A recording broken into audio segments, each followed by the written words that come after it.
Welcome to Alasquatch, the show all about Bigfoot in the great state of Alaska. I'm your host, Beans Baxter. So lace up your boots, zip up your coat, and come with me on an adventure as we explore all things cryptid in the last frontier.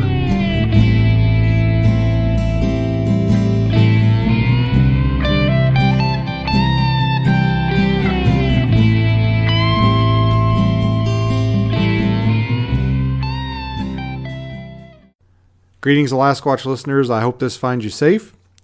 I know everybody is sick of hearing about the coronavirus, aka the COVID-19, but I feel like, this is something significant that's going on, so I feel like we need to address it.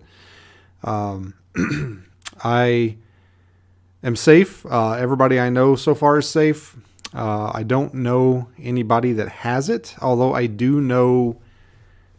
know people that have it, if that makes any sense. Like, I know somebody whose daughter-in-law has it, and I think I know somebody else who has a friend that has it, or has been tested positive anyway.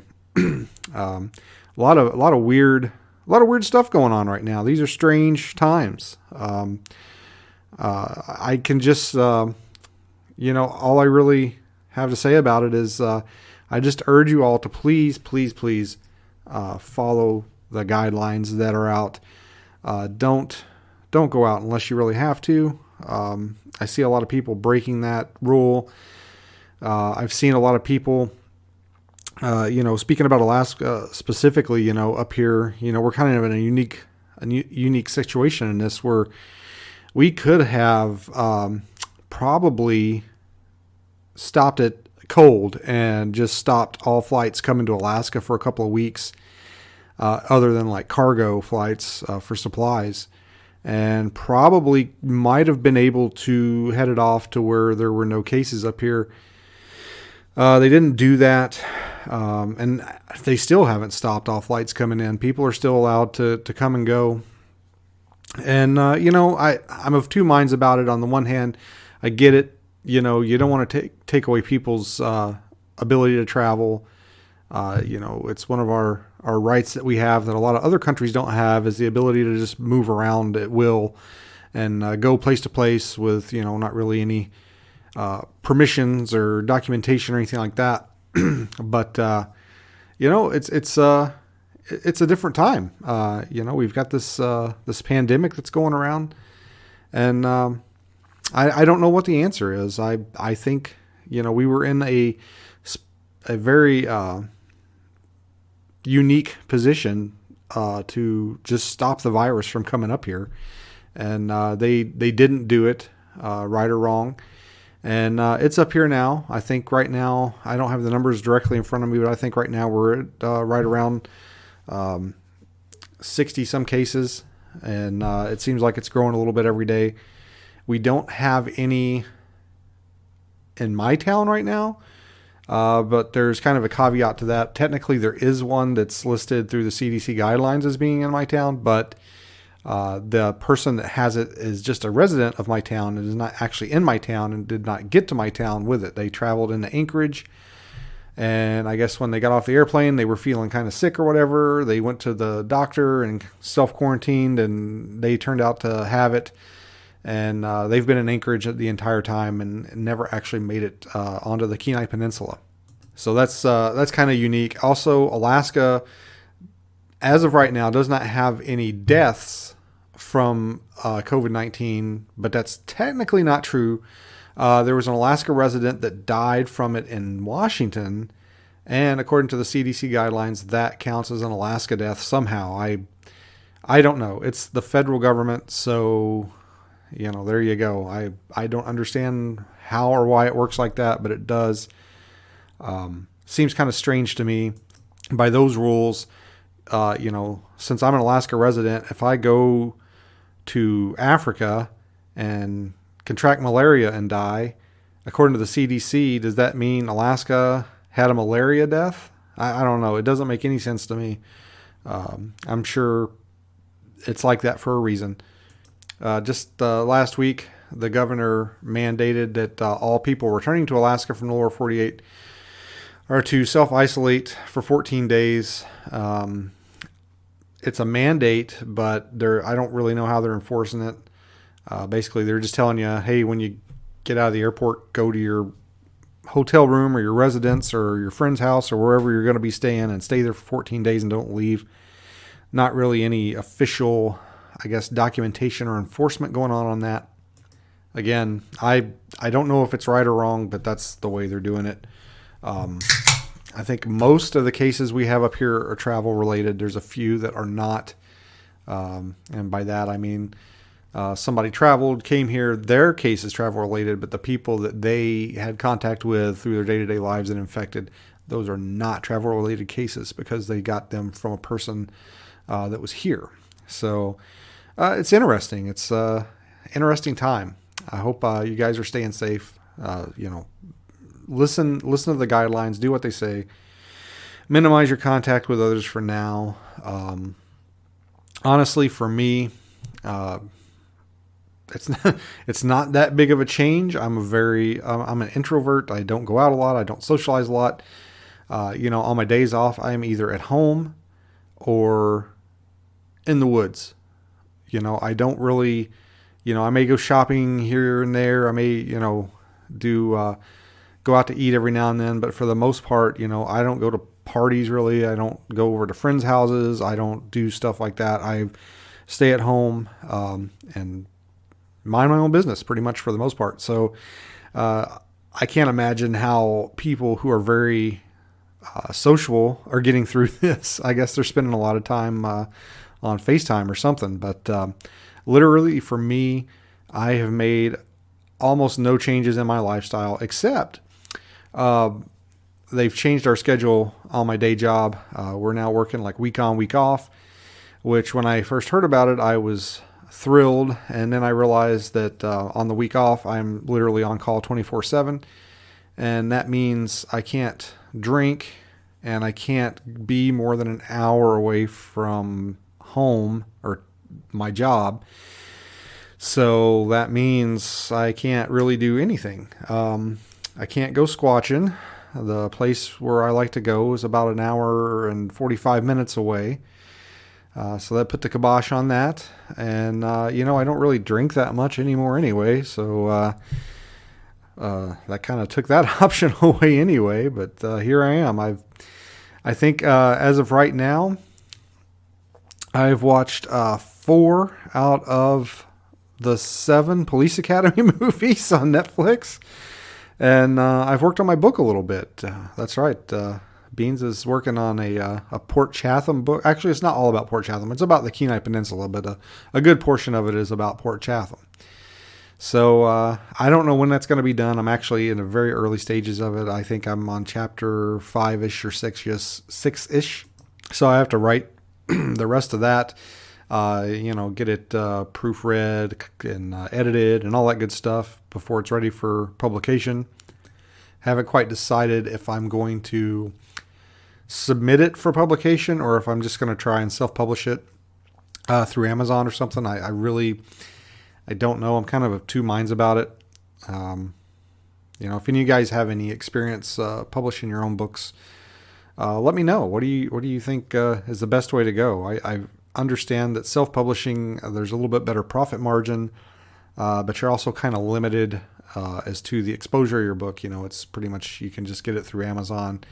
But I believe, that's where most people shop anyway. So I don't know. I guess it cuts down on some of the maybe the spur of the moment sales where people are walking through a bookstore and see it and just snatch it off the shelf. But, you also, by being on Amazon, you're literally in the touch of everybody's fingers. All they have to do is hear about your book and they can look it up right then and there and either download it to their device or order a hard copy of it. So I don't know. Lots of decisions to be made. Lots of things to ponder. Yeah. So all that being said, I don't know, I'm just kind of freestyling here. I don't really have anything in particular that I wanted to talk about. I kind of had an idea in my head that I was going to talk about conspiracies today. conspiracies involving Bigfoot, kind of mainly because of all the crazy conspiracy stuff I've been seeing on my social media feeds about the coronavirus and stuff like that. And it kind of got me to chuckling and thinking about all the crazy conspiracies about Bigfoot.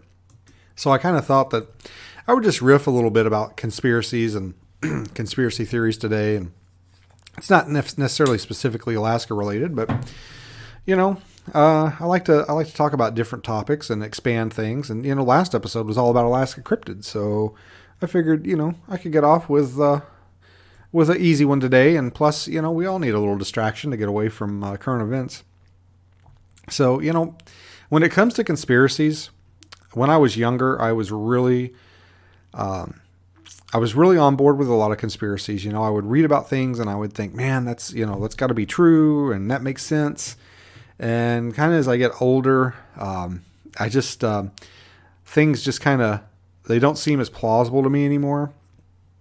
And I think that kind of comes a little bit with experience. And as you make your way through the world and you kind of learn how things are and the way things work, then I think things that seem a little bit more fantastical to you can you can get jaded towards it and just say, well, no, that's just not plausible. I tried to say plausible and possible. So I'm not saying that there aren't conspiracies. I mean, there certainly are. I'm not saying that the government doesn't have secrets. It certainly does.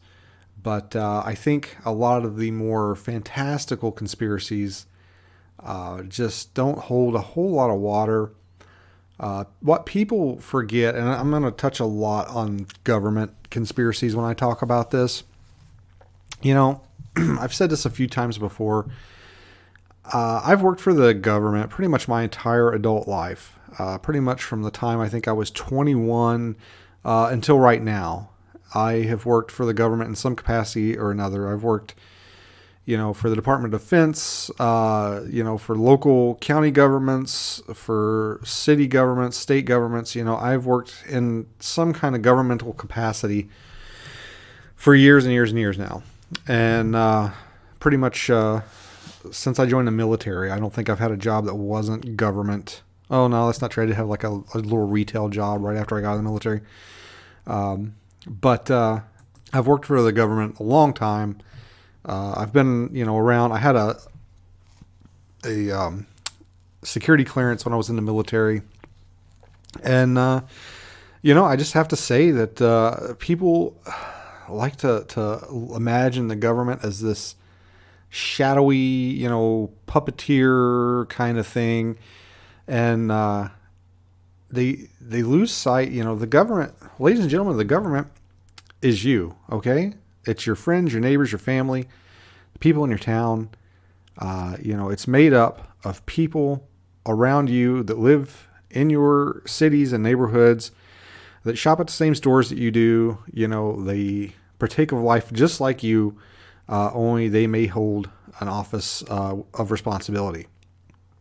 So, that being said, I don't buy a whole lot into the government's going to do this. They're going to impose martial law. They're going to take over. They're going to enslave us and put us in FEMA camps and Walmart and stuff like that.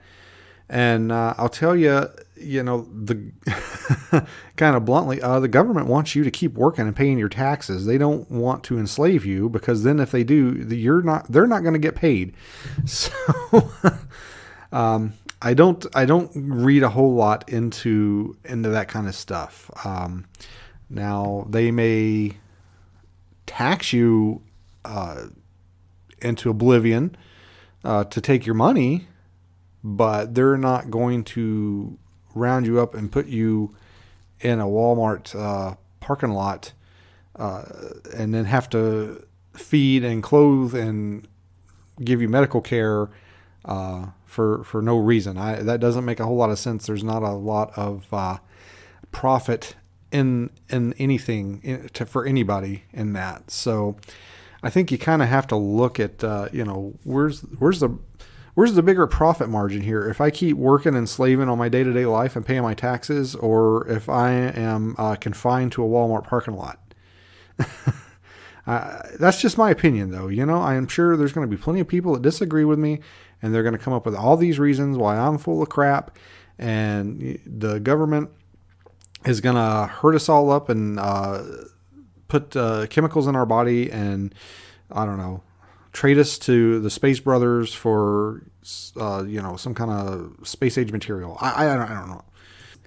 And that being said, coming back to the whole Bigfoot thing, I hear a lot of people out there on podcasts and on social media, and I always hear this, the same phrase come over, and they say, I think the government's tracking these things. And I'm curious to understand how that works, because if that was the case, if the government could track something as elusive as Bigfoot, why are there fugitives from justice? Why are there people that are on the run? Why is there an FBI top 10 most wanted list? If we can track Bigfoot through the massive amounts of forest and wilderness in America, how come we can't catch bad guys in our own backyard? It just doesn't make a whole lot of sense to me in that regard, I guess. So, yeah, I don't think the government is tracking these things. I don't think they're really aware of them. Don't get me wrong, there might be a file somewhere in some park ranger's drawer with a few sightings or reports. Don't get me wrong. I'm not saying that stuff doesn't happen. I'm just saying that, the government as a whole really doesn't give a shit about Bigfoot, honestly. And in my experience, speaking from my level of experience, which is really all any of us can do, right? You can only speak to what you know and what you've experienced. You can't really, you can't just make shit up, although some people do. But speaking from my level of experience,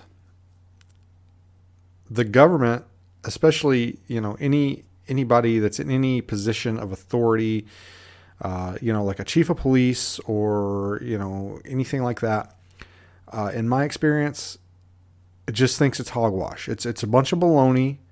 It doesn't exist. If you start talking to them about Bigfoot, you might as well be telling them that you're looking for Batman out in the woods, okay? Or Spider-Man or something like that. It's the same level. It's a fictional character.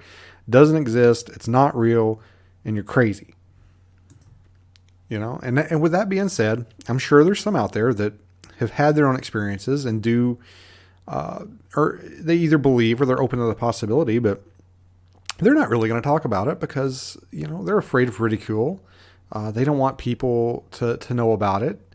It could adversely affect, your career or your social standing in the department. So, I'm not surprised, and I'm not surprised that it's scoffed at. It's basically belittled and poo-pooed. It's just not something that they want to take seriously. They don't want to think about it. You hear about, like I was saying a while ago, you can only speak to your level of experience. And for somebody, let's say, you're in charge of some government agency and you've been hunting all your life and you've never seen a Bigfoot. You go out in the woods every hunting season for 2 or 3 days or however long it takes you to fill your tag or do your hunt. And you've never seen anything that would make you, believe that there was any type of creature like a Bigfoot out there. And then all of a sudden somebody comes up to you and says they've seen one. You're probably not going to believe them because of your experiences. You've been out in the woods all your life, never had anything happen to you you couldn't explain, never seen anything you couldn't explain. You are going to respond at your level of experience, which is none in this category, and you're going to tend to disbelieve them. That being said, that is a pet peeve of mine. People who go out into the woods every hunting season and never, see anything. Therefore, it doesn't exist because they don't see it in the week or whatever that they're out in the woods. It must not be there. That's that's one of my pet peeves, and that's a reaction that you hear a lot of when you're talking to people that don't believe. Well, I've been out in the woods all my life and I've never seen anything like it. And I mean that's your experience. Somebody else may have a differing experience. I mean, I think we can all pretty much agree that a lot of animals make themselves more scarce during hunting season. I know I've certainly ran into that scenario. Anybody that lives in an area that with a lot of deer and a popular deer season can tell you, 2-3 weeks before deer season, you can drive down any road in the evening and probably take out a deer with your car, and then the morning of deer hunting season,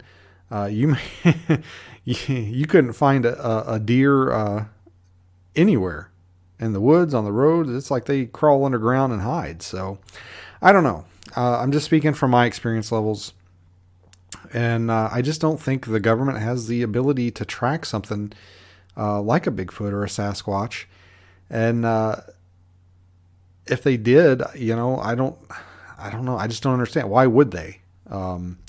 There's always people that will claim like, well, they don't want people to know the truth because Bigfoot is this or that or whatever.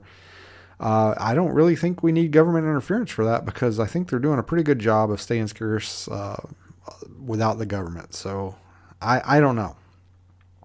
It seems weird to me. People will take something they don't understand and just slap this, it's the government, the government label on it, and that's why. And sometimes it's things the government has no influence, control, or interest in whatsoever.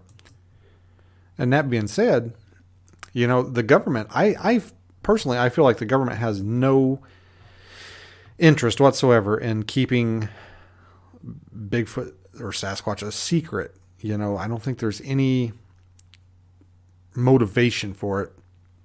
But that being said, I think there would be some motivation for an industry or a corporation to keep it quiet, like the logging industry. I'm sure they probably have some reports or experiences from their employees that they probably don't advertise. They're not some logging company executive isn't going to go running up to the newspaper say, hey, my guys saw this on our logging site.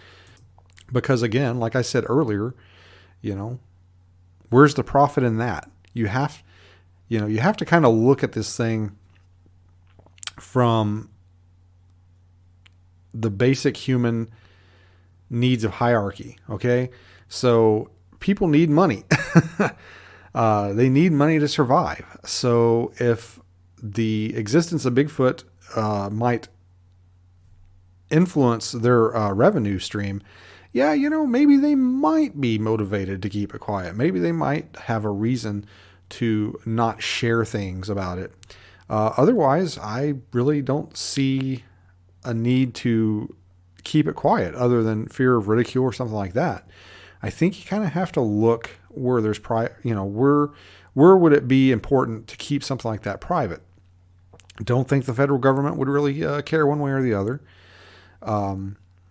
But I think the logging industry might. So I think, and that's the thing about today's society, how many of you have read George Orwell's 1984, where, there's like this big brother type government that's, watching and in control, and people, ironically enough, say that's where we're going today. Well, that's not necessarily the case. Okay, so yeah, you are being spied on, you are being watched, but it's not the government, it's corporations, it's Google, it's Facebook, it's businesses. Businesses are spying on you, not the government. For the government to spy on you, they have to meet a certain criteria.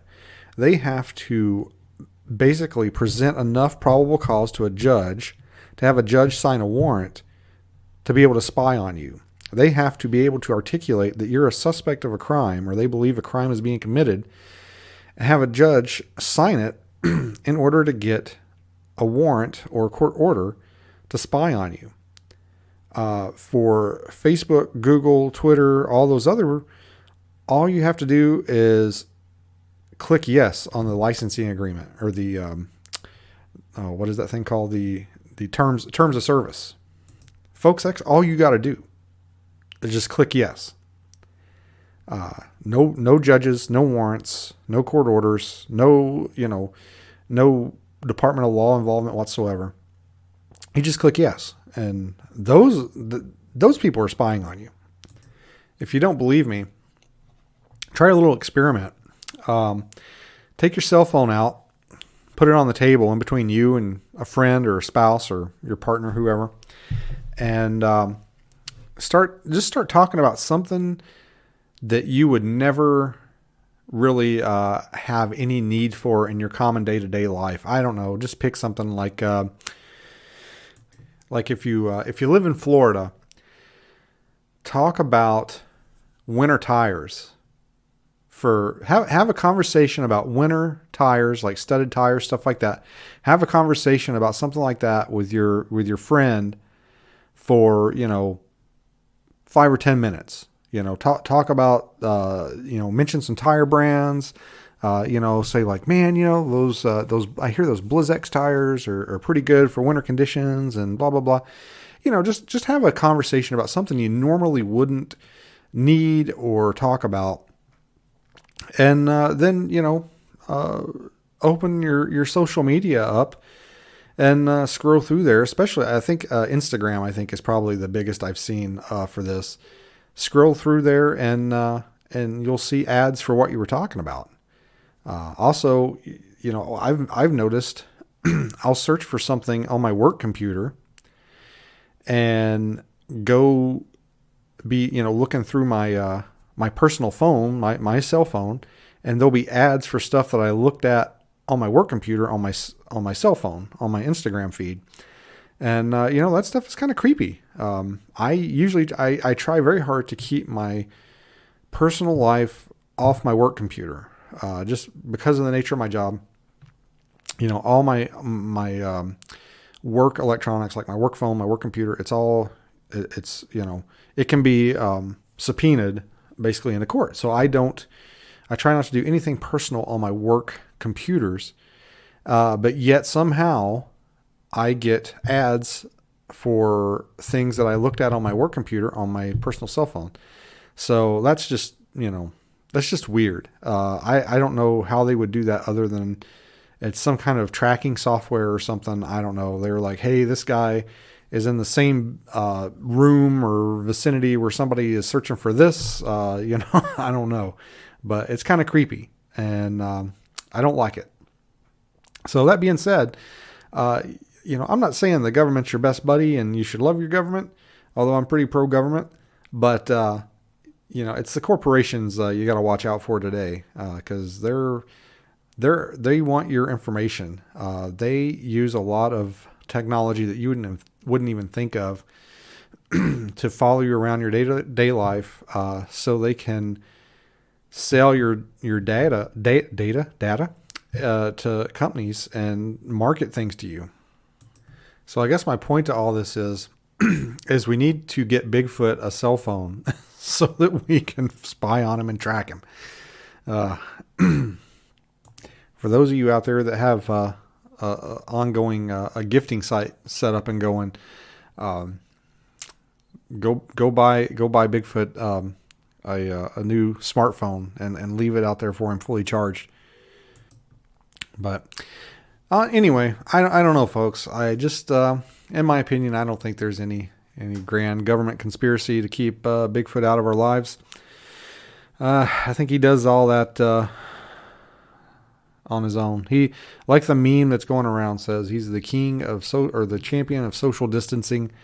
I have seen that thing pop up in so many of my news feeds. I am sick to death of it. And I can't really think of any other, I don't know, Bigfoot related conspiracies other than, the cover up thing. There's the one about Mount St. Helens and the bodies that were recovered. But again, that kind of falls into the whole cover up deal. So I don't know. What other Bigfoot conspiracies are out there. I kind of at a loss. I guess you could include maybe the Bigfoot alien connection there, that Bigfoot's an alien or something like that. But I don't really count that as a conspiracy. I think that's just more of a point of view, belief on their origin or possible, what they are. So yeah, I don't know, guys. What else can we talk about? Give me some ideas for some shows, specifically, Alaska-based stuff. I've got some ideas for some shows. I want to do one on the Lake Iliamna monster. I want to do one on, native legends and folklore. What else is out there? There's a lot of stuff that we can talk about on here. I just, I need time and preparation to sit down and get these episodes in. And, right now it's kind of, I go back and forth with it. On the one hand, I'm like, oh, wow, I've got plenty of time to prepare for the show. But again, like I said, I got to split my time between, work, family, and writing my book and actually getting out in the field, which I can't do right now. So I'm hoping maybe I can get a few shows recorded in the next coming weeks. Get a few of them in the bucket and ready for release, so it'll give me more time to concentrate on other things. I wanted to share something here. I just got a review on the podcast on the podcast app for Apple. This review was just left the other day. This is from JWMCAW, JW McCall. So he's got him a great big convoy out there. It's a 1-star review. It says, "Don't bother. If there is a Bigfoot attack in the near future, hopefully this host is the victim." JW, thank you very much for the review. I appreciate it. If any of you other folks want to stop by and leave us a review, I would appreciate it. So again, folks, my name is Larry Beans Baxter. I am your host. If you guys want to get in touch with me, you can swing on by the Alasquatch Facebook page. You can give us a like there.